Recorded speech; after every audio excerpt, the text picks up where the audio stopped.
What is up everyone, welcome back to another video on TPL locks. Today we are reviewing someone who has been requested a few times on this channel, and his name is David Hinds.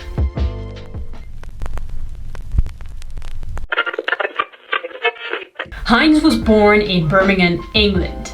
His parents migrated to the UK from Jamaica in the mid-1950s, along with many other Jamaicans and the other British Caribbean islanders, to rebuild post-World War II Britain.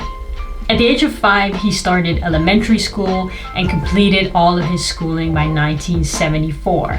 During that period, the music out of Jamaica became a major influence on Hinds' perception on life in years to come. In 1975, he started Steel Pulse, a reggae band with co-founder Basil Gabbidon, who he met in secondary school.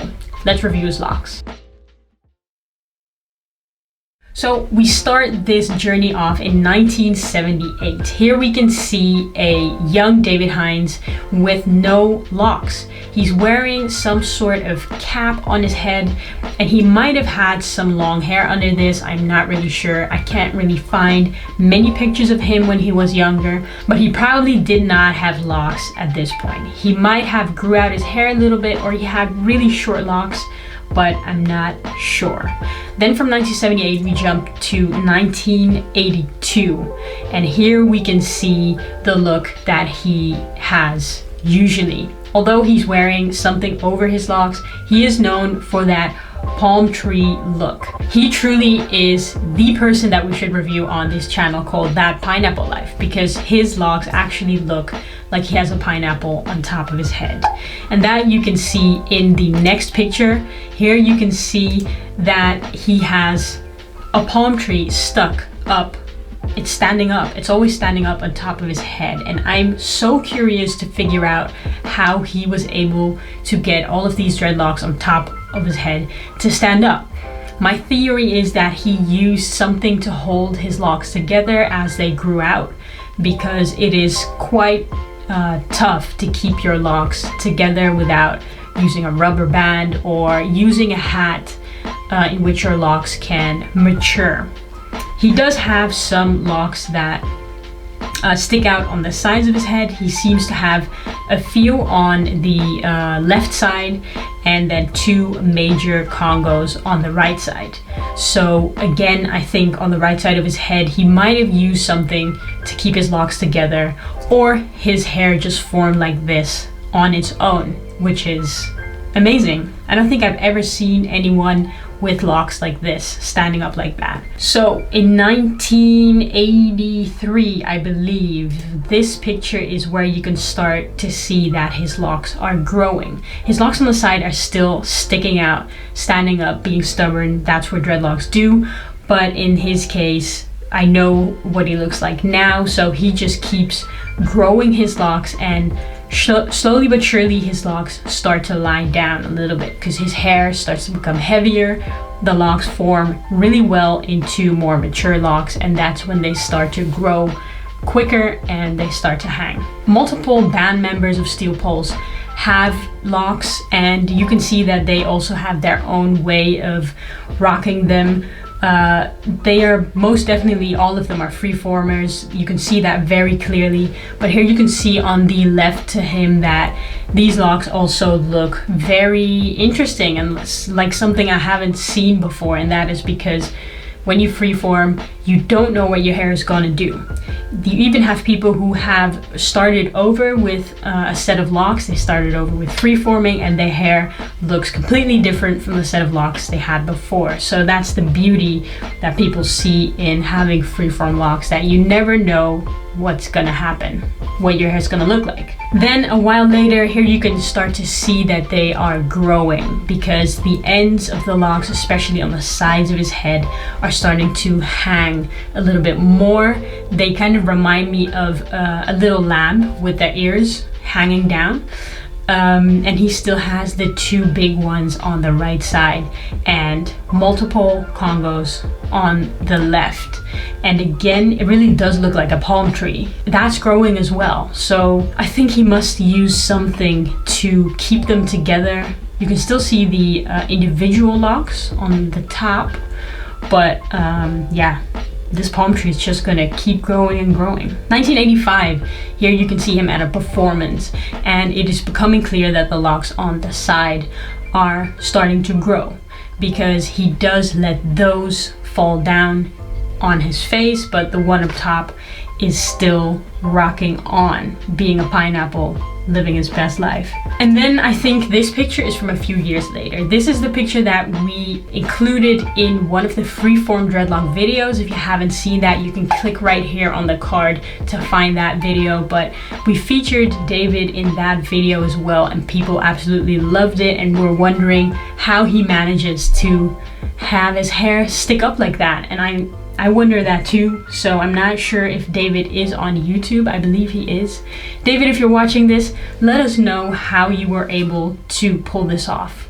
How does this thing stand up by itself? You do see here that on the edges of the lock, new short locks are starting to form. So that says to me that he doesn't really bother his hair a lot. You get loose hair as well if you freeform, and those freeform loose ends will lock up over time as well.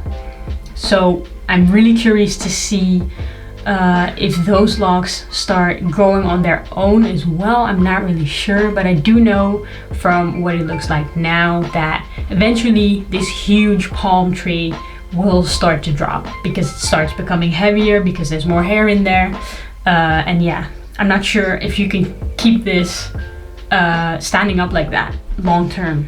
From around the same time, his hats are standing up always because of the locks that are in there. The other locks, they just keep growing. They don't really change that much. I do feel like on the left side now, more locks have started to combine. His hair is growing and growing, and he has one of the most unique locks that I've probably ever seen.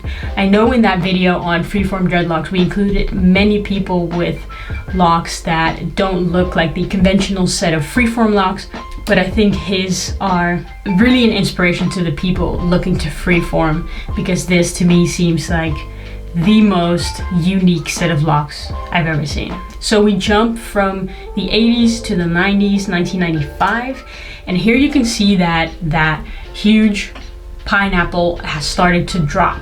You see the difference in color. That always tells me that his hair has been locked and growing out for a long time, because the sun starts bleaching their locks, and it probably got too heavy for it to stand up, too long, too heavy. So you can see that he has something in his hair as well to keep it probably from coming all the way down. He's starting to form kind of like a turban of dreadlocks. We will see that in the pictures that will come. I mean, even like this, it still looks really dope.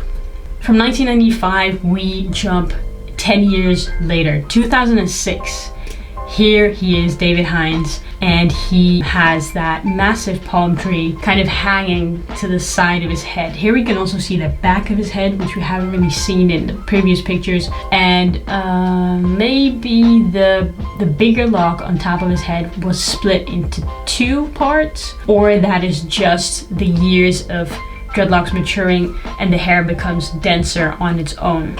It's not really easy to tell from just this picture, but he does use some accessories on his locks. He has this looks like a wristband, and he has that around his locks. So you can kind of have an idea of how thick his lock must be.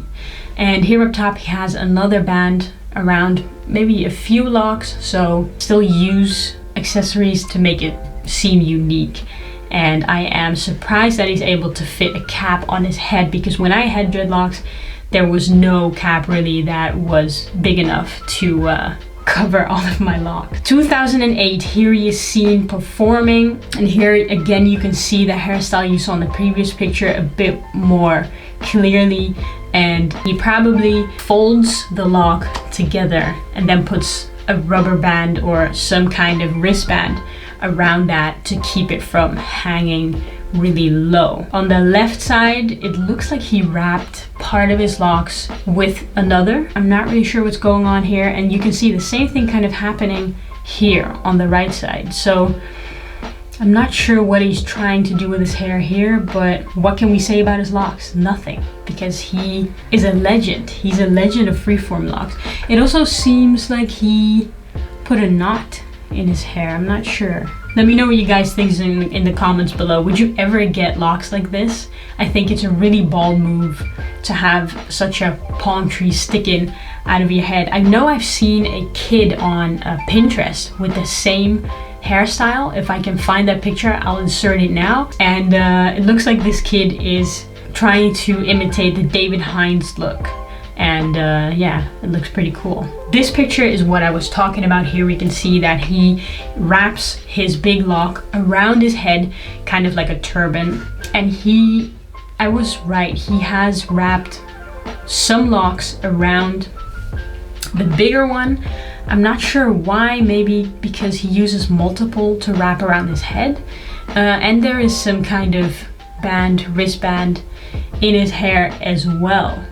So the loose locks that we saw before are just hanging down from his head like regular locks would, and then he has used the big one as a turban around his head. The last picture right here, you can see him saluting people, and it's the same hairstyle. I must say, even now that that huge palm tree is not standing up anymore, it still looks so good. And I'm looking forward to reviewing more people with crazy freeform locks, because I think this is what freeform is really about, that each individual looks different and each set of locks looks totally different. So look out for the next episode where we will review someone else with freeform locks. Maybe you can guess in the comments who that is. And for now, thank you for watching, and I'll see you in the next video. Peace.